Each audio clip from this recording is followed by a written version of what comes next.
Passamos a leitura no capítulo de número 12.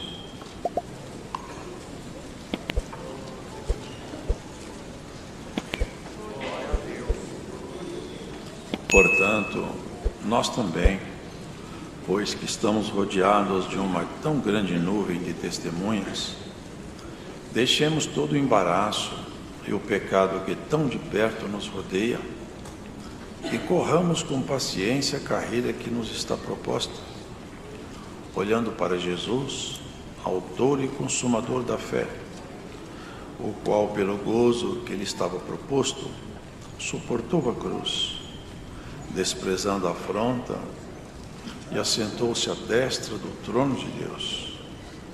Considerai, pois, aquele que suportou tais contradições dos pecadores contra si mesmo, para que não enfraqueçais, desfalecendo em vossos ânimos.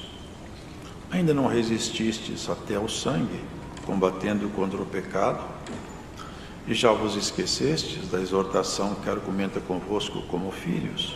Filho meu, não desprezes a correção do Senhor, e não desmaies quando por ele fores repreendido.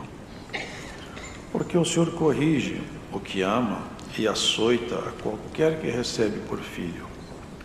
Se suportais a correção, Deus vos trata como filhos, porque que filho há a quem o pai não corrija?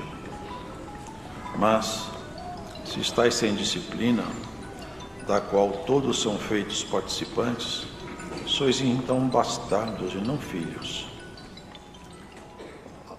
Além do que tivemos nossos pais segundo a carne para nos corrigirem, e nós os reverenciamos, não nos sujeitaremos muito mais ao Pai dos Espíritos para vivermos?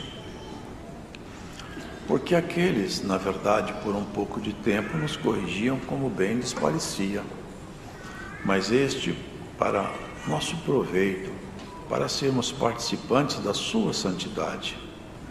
E, na verdade, toda correção ao tempo presente não parece ser de gozo, senão de tristeza, mas depois produz um fruto pacífico de justiça nos exercitados por ela.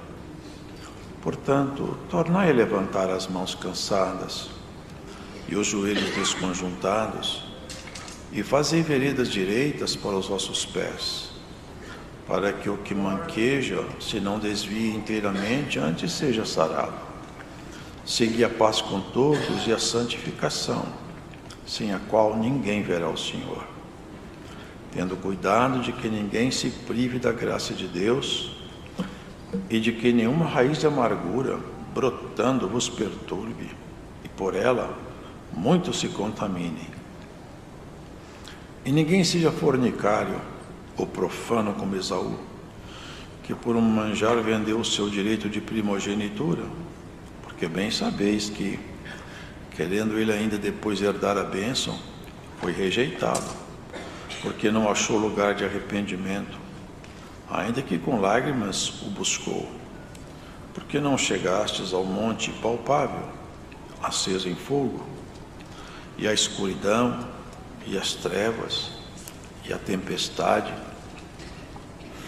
e ao sonito da trombeta, e a voz das palavras, a qual os que a ouviram pediram que se lhes não falasse mais, porque não podiam suportar o que se lhes mandava. Se até um animal tocar um monte, será apedrejado. E tão terrível era a visão que Moisés disse: estou todo assombrado e tremendo.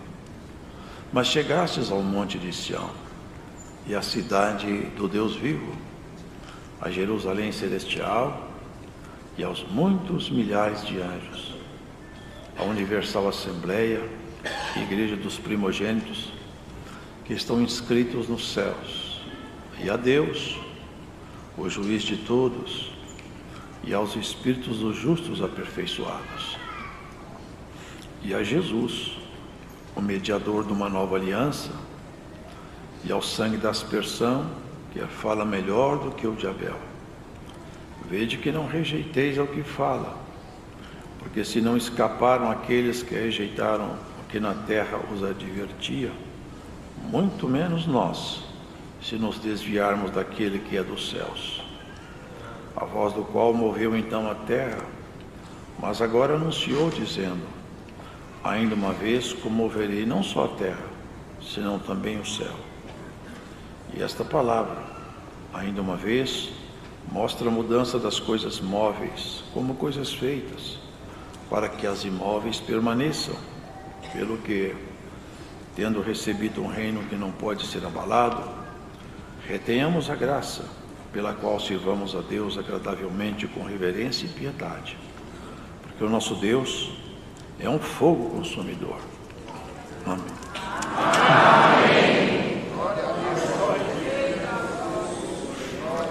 O servo de Deus, ao enviar essa epístola, recordava aos seus leitores e ouvintes, porque também ela era lida, de uma realidade maravilhosa que está descrita aqui mesmo, no capítulo 11 anterior.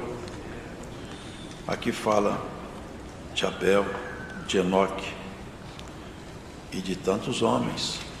Ele fala, portanto, nós também, pois que estamos rodeados de uma tão grande nuvem de testemunhas, deixemos todo o embaraço e o pecado que tão de perto nos rodeia e corramos com paciência a carreira que nos está proposta. Aqui ele faz memória de Abel, Abraão, Isaac, Jacó, Moisés, Enoque, trasladado vivo, porque alcançou um testemunho que agradou a Deus. Elias, levado no redemoinho aos céus. Eliseu, Daniel.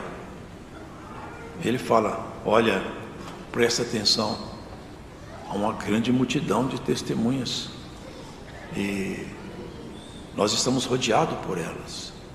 Por quê?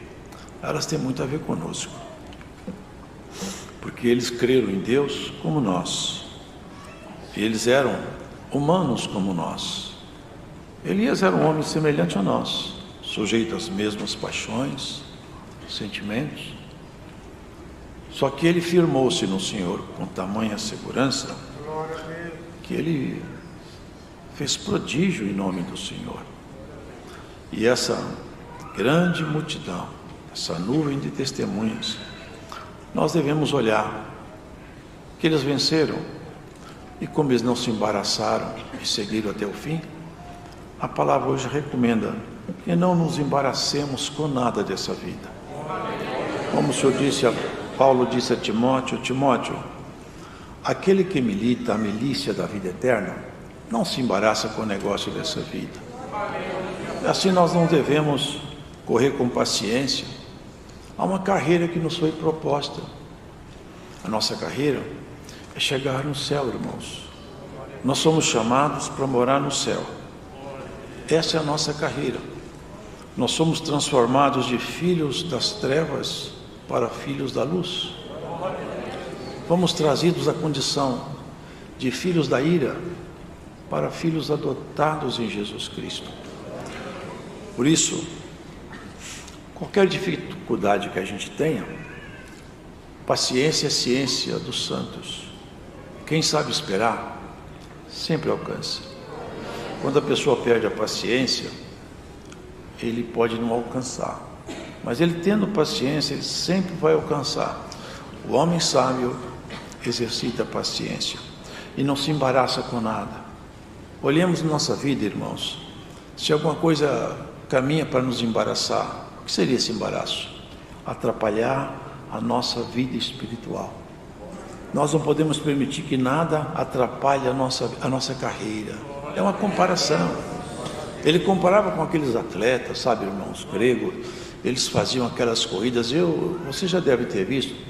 As pessoas correm, estão tão determinados a correr que o corpo já não responde mais. Eu já vi isso. As pessoas estão na reta de chegada, mas o corpo já não consegue responder comandos. Ele está exaurido, exausto. A pessoa anda como um robô. O corpo já não aguenta mais, mas a determinação do atleta eu chego até na linha. Não sou o primeiro, mas eu chego lá. Eu já vi pessoas tremendo. Quando chega na linha, ele desmaia. Mas antes da linha eu não paro. Não desanime, irmãos. Nós temos que chegar lá. O que era impossível para nós foi feito pelo autor da fé. Ele fala em seguida, olhando para Jesus. Nós vamos correr olhando para Jesus. Como se olha para Ele? Buscando nele as forças e as condições necessárias. Autor e consumador da fé, o qual pelo gozo que lhe estava proposto suportou a cruz, desprezando a afronta. Irmãos, se vocês lerem com calma os evangelhos, vocês vão observar como Jesus foi afrontado, como ele passou afronta uma após a outra. É coisa que nenhum ser humano suportaria, irmãos. Enterraram uma coroa de espinho na cabeça dele, brincavam com ele, blasfemavam, riam, deram bofetadas no seu rosto e tentaram condená-lo com mentira, mas como ele é a própria verdade, a mentira não poderia condená-lo. Ele só foi condenado quando invocaram a própria verdade. Fala-nos se tu és o Filho de Deus. Ele falou assim, eu sou, não posso negar. Aí então ele foi passando por um... Irmãos, a coisa é tão perversa, que não sei se vocês sabem, por isso que ele está falando, olha para Jesus, olha o que ele fez por você e por mim. Preste atenção nisso, dá valor nisso, põe nisso o seu coração. Quem era pendurado no madeiro eram pessoas malditas. Está escrito assim, maldito aquele que for pendurado no madeiro. Jesus, antes de ser pendurado no madeiro, ainda teve a perversidade de eles colocarem a cruz nas costas dele. Ele já estava exaurido, arrebentado de chicotes, rasgado com cravos, com espinhos, com socos, com murros, noites mal dormidas em jejum e oração. Ele estava debilitado. Colocaram uma coroa nas costas dele, uma cruz nas costas dele. E fizeram ele mesmo levar o instrumento do seu suplício e morte. Ele podia ter jogado aquilo no chão, mas ele não jogou. E ele, numa figura de linguagem, ele fala: tomai cada um de vós a vossa cruz, vinde após mim e me siga. Aquela cruz ele não jogou, você não joga a sua também. Olhar para Jesus, olhar para Ele, autor e consumador da fé. A fé custou muito caro, irmãos. A fé custou muito caro. Ele chegou a cair e a cruz caiu sobre ele.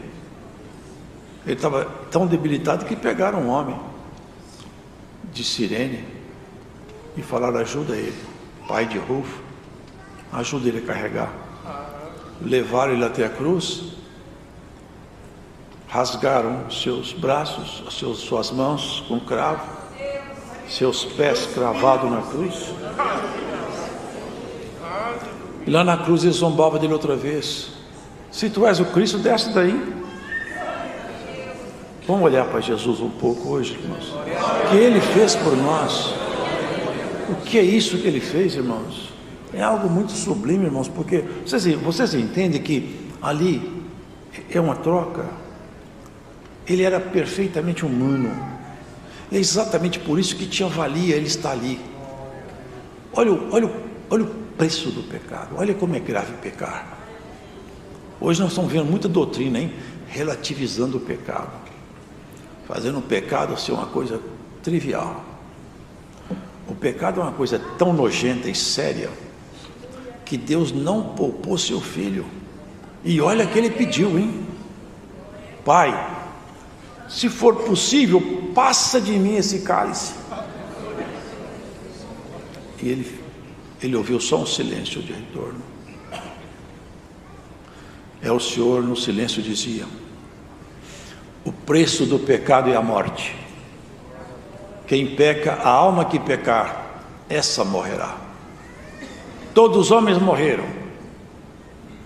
Agora, um homem morre por todos, sem mancha, sem mácula, sem pecado, puro e incontaminado. Por isso que ele podia, ali na cruz, representar uma multidão incontável. Como cantamos no hino hoje, salvou-se uma multidão pela obra que ele fez.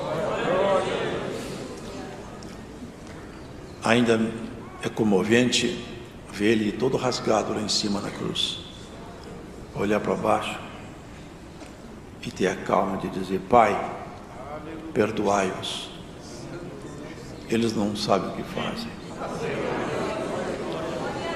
A falta de compreensão, de luz. Irmão, essa maldição era nossa. E não é só de cruz, porque essa de cruz ainda não era tudo. Nós íamos descer até as partes mais baixas dos abismos.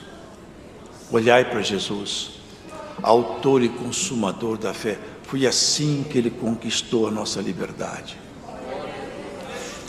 Todo mal, todo castigo que o pecado requer, e Deus não relativiza as suas ordens. Preciso de castigar o pecado com a morte, e tem o preço que a morte traz. Ali na cruz, Jesus estava trazendo sobre ele todos os nossos pecados. Os pecados nossos não entraram nele. Jesus não se contaminou em momento nenhum. Jamais pecado entrou nele. Aquilo ali, sabe o que era? Foi a ele cobrado o pecado nosso. Ele pagava o nosso pecado. Por isso que fala: corra para a carreira que está proposta para você. Dá valor nessa obra que Jesus fez, tão maravilhosa, tão santa, tão pura, que nos transformou, irmãos, de seres naturais para filhos adotados. Nós somos filhos de Deus. Nós não éramos filhos, agora nós somos filhos. Suportou a afronta, desafiavam ele. Suportar afronta é só para quem conhece Jesus, porque o homem natural não suporta afronta. Ele devolve a afronta com outra afronta. Mas quem conhece Jesus devolve a afronta com paciência e põe-se na mão de Deus todas as causas, e Deus as resolverá. E se alguma afronta chegou até você, deixa na mão do Todo-Poderoso. Considerai, pois, aquele que suportou tais contradições dos pecadores contra si mesmo, para que não enfraqueçais, desfalecendo em vossos ânimos. Ainda não resististes até o sangue, combatendo contra o pecado. Ele falava para aqueles irmãos: vocês podem estar achando difícil, mas vocês não pegaram a situação muito grave ainda, porque muitos irmãos pegaram. Aqui em Hebreus mesmo, num capítulo, fala que algumas pessoas foram torturadas até a morte. A ordem era essa: nega Jesus e a tortura para. E eles falavam: não posso, não posso. Vocês se lembram? Aqui na América, foi um pregador, ele foi o seu filho assassinado porque ele era cristão, e eles puseram a mulher dele adiante e falaram: nega, senão nós matamos a sua esposa. E ela gritou: não nega, não nega, deixa que me mate e não nega. Nós corremos por tudo parece difícil para nós. Nós não resistimos até o sangue ainda não, irmãos. Teve irmãos nossos que foram julgados na arena para Leão, lá em Roma. Eles ajoelhavam e cantavam hinos, a ponto dos imperadores se incomodarem. Esses homens cantam aí na hora de morrer. Glórias a Jesus. Recebe por essa palavra o peso, o valor dessa caminhada sua que está proposta. Não desanima, Não corra da guerra. Não ache difícil porque está fácil. A obra já foi realizada na cruz. Ali parecia que tudo terminou e tudo começou. Porque nunca, jamais. Porque Jesus ressuscitou, mas outros também já ressuscitaram. A diferença é que Jesus, ele não foi assassinado pela sua fraqueza. Ele se fez fraco por nós, ele se deixou matar. Ele falou: ninguém toma minha vida de mim, eu mesmo a dou e torno a tomá-la de volta. Glórias ao Senhor. E morto, ele ressuscitou para nunca mais morrer. A morte foi tragada na vitória. Na morte de Jesus, acabou-se o poder da morte para a igreja. É o fracasso do inferno na vida sua, acabou ali. O fracasso do inimigo está ali cravado na cruz e hoje proclamado na congregação. Bendito seja Jesus Cristo nosso Senhor. E essa obra maravilhosa que ele realizou, e ela está de pé até agora, porque ali na cruz já não tem mais nada, porque a cruz acabou-se, ninguém sabe onde ela está. Mas a cruz, que ela simboliza o sacrifício que ele fez, se levanta diariamente para justificar cada um de nós. Jesus morto? Não, Jesus ressuscitado. Aqui fala, assentou-se à destra do trono. Numa linguagem figurativa, é o trono, à direita está ele lá, ó, aquele caso lá embaixo é comigo. Aquele que orou lá, atende porque ele crê em mim, anda buscando santificação. Ele ministra lá em cima comando, ou voz de comando, até para os anjos, como foi orado. Manda anjo, irmão, você sabe isso, os anjos são espíritos que ministram a favor da igreja. Nós nunca fazemos petição para anjo, nós sempre pedimos a Deus, no mérito de Jesus. Mas ele cuida ele tem seus anjos para trabalhar a nosso favor. E se alguma causa aí está precisando de ajuda, ele tem lá em cima bastante que anda interessado em descer aqui para trabalhar. O céu nunca teve crise no céu.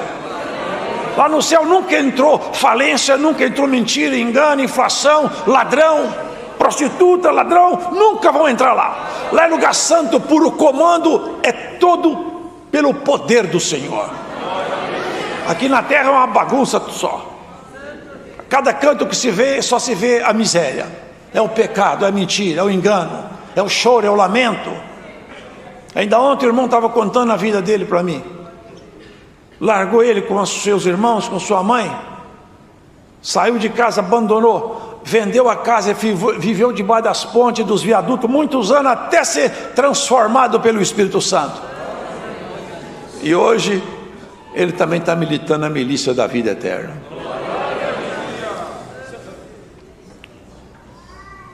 E aqui fala: ainda não resistisse até o sangue, combatendo contra o pecado. E se for necessário um dia, quem sabe esse dia pode alcançar alguém. Quem sabe? Se esse dia vier para nós, que Deus nos prepare para ele. Não despreze a correção do Senhor, e não desmais quando por ele fores repreendido, porque o Senhor corrige o que ama e açoita. Sabe o que é açoita? Ó, dá chicotada no que recebe por filho. Deus não está adotando a educação positiva não, hein? Essa educação moderna em que o menino não apanha, Deus não adotou não, ele taca o couro nos filhos dele. Filho de Deus toma os coros do jeito que Deus quer, dá umas esfregadas nele aqui e acolá, até ele aprender o caminho certo. Se você suporta a correção, você é filho de Deus. Olha como é sério isso, irmãos. Como é sério isso. Se suportais a correção, Deus os trata como filhos. Porque que filho há quem o pai não corrija? Mas se estáis sem disciplina, da qual todos são feitos participantes, sois então bastardos e não filhos. Vocês percebem isso aqui?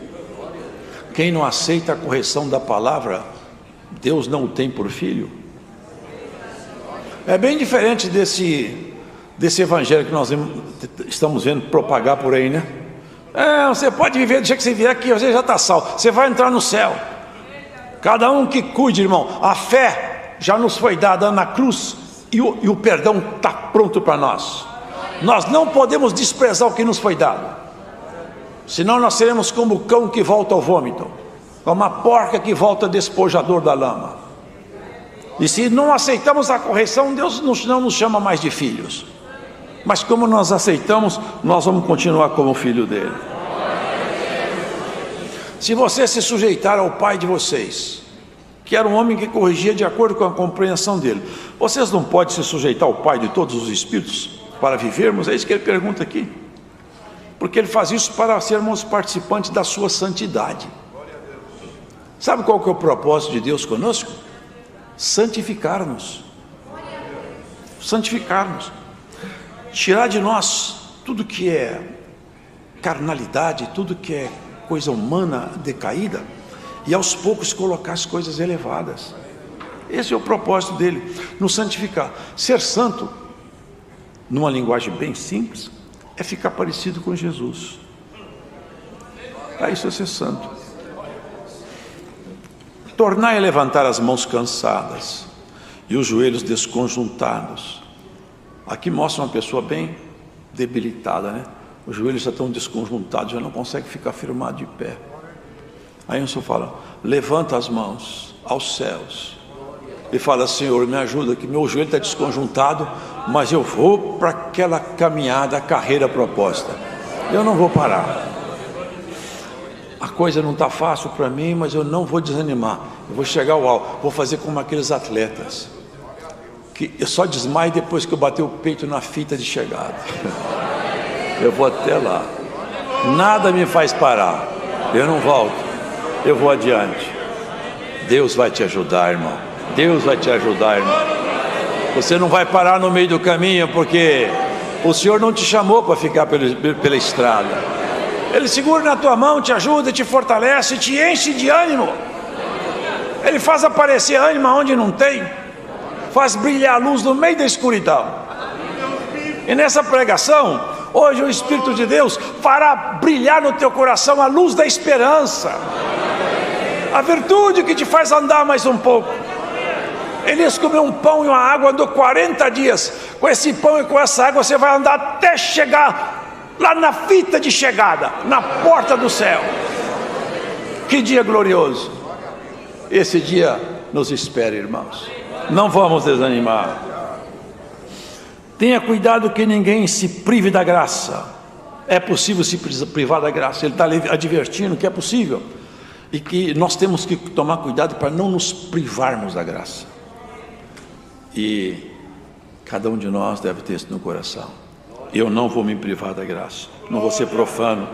Aqui ele faz comparações: não seja fornicário ou profano como Esaú, que por um manjar vendeu o seu direito de primogenitura, porque bem sabeis que, querendo ele ainda depois herdar a bênção, foi rejeitado, porque não achou lugar de arrependimento, ainda que com lágrimas o buscou. Aí ele vai falando. Vocês lembram daquele monte, quando Moisés falou para Israel: Deus vai conversar com vocês hoje no monte. Aí Moisés falou: não chega nenhum animal perto do monte, que se chegar ele vai morrer. Ninguém chega no monte, hein? Só eu posso ir lá. Mas tinha um barulho de buzina, e depois trovões, relâmpagos, e a voz do Todo-Poderoso do céu. E aquele povo começou a escutar aquela buzina, aqueles trovões, começaram a ficar com muito medo. Eles falaram: nós não queremos mais ouvir a voz de Deus, nós não queremos. Fala Deus com você, e você fala com a gente, nós estamos com medo. Quem encostasse no monte morria. Mas hoje, irmãos, nós todos somos chamados para subir nesse monte aí, junto com Jesus, da comunhão. Hoje a voz de Deus não assusta o crente mais, o crente fica alegre. A voz de Deus assusta os demônios nas cavernas, mas o crente não. Quando Deus fala, ele fala: glória a Deus. Eu estava conversando com esse irmão ontem, ele dentro do metrô, sofrido por causa desse fato dele ter vivido abandonado pelos pais. Ele ficava vendo os pais entregar os meninos. Eu nunca tive isso. Ele estava dentro do metrô, aquela voz que anuncia, estação chegando, falou assim, parecia que era a mesma voz. Falou assim, quando ele começava a lamentar a falta do pai, ele escutou uma voz: Se você tivesse seu pai, ele não te entenderia, mas eu te entendo.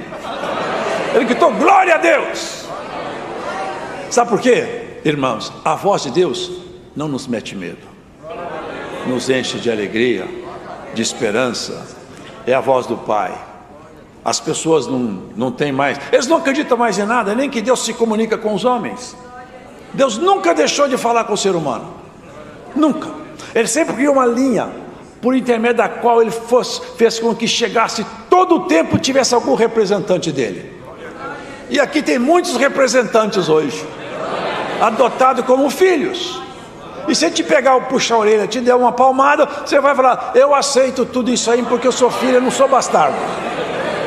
Ele corrige a gente de várias maneiras, irmãos. A pedagogia dele, ele várias formas de nos corrigir. Através de uma palavra, através de um conselho, através de uma decepção, né? De um problema sério na vida. Nós vamos aprendendo. O fato é que nós vamos chegar lá adiante, irmãos, aperfeiçoado. Vocês não ouviram o sonido da trombeta? A voz das palavras a qual os que a ouviram pediram que se não lhes não falasse mais, porque não podiam suportar o que se lhes mandava. Se até o animal tocar o monte, será apedrejado. Foi tão terrível essa visão que até Moisés ficou assustado, tremendo, assombrado. Mas ele fala que nós chegamos a outro monte agora. Nós chegamos a outro monte, não naquele. Nós chegamos ao monte de Sião. Sabe o que monte é esse? É a cidade do Deus vivo. É, irmão. A celestial Jerusalém, aos muitos milhares de anjos, a universal assembleia dos primogênitos, que estão inscritos nos céus, e a Deus, o juiz de todos, e aos espíritos dos justos aperfeiçoados. É isso que o Senhor está fazendo conosco. À medida que nós vamos caminhando, passando os processos, Ele vai nos aperfeiçoando, até que vamos ter essa assembleia quer dizer reunião, essa reunião universal de todos os espíritos aperfeiçoados. Nós vamos nos encontrar com o Senhor nos ares.